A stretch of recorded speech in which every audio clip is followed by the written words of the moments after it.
How to do MLA format on Google Docs. Make sure to watch this video until the end so you don't make any mistakes.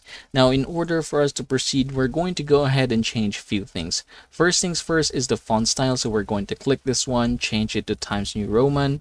We're also going to change the font size into 12, and then here in the format, we're going to go ahead and adjust the paragraph spacing. We are going to double it. And then from here, you can go ahead and proceed by typing your name. And then you can go ahead and type here your professor's name, and then you have the class and of course the date as to when you have made this one, say for example something like that. And then you're going to hit enter once. You're going to go ahead and align this to the center, and then you can go ahead and write here the title. After writing on the title, you're going to hit enter and you're going to align this to the left once again.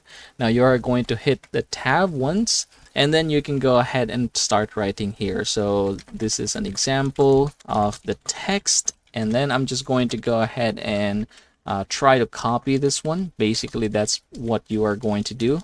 And then say for example you have a new paragraph, just hit enter and then tab once again, and then this is going to be your next paragraph. Now if I were to copy this one, alright, you can see that now we have 2 pages. So what we are going to do is number our pages. So we're going to hit format, page numbers, and then we're going to choose header, and then we're going to start from 1. So if we are going to go back here at the top, we can go ahead and put our last name here. So it's going to be last name and then the number page. Now here in the last name, we're going to change this one as well to the same format that we have used earlier. There you go. And then if we are going to go to our page 2, you can see that it has automatically changed as well. Now we are almost done. I'm just going to put my cursor down here below, and then we're going to click insert, and then you have here the break. Click page break, and then here you're going to center align this one again, and then we're going to go ahead and put here works cited, and then you can go ahead and put your citations down here.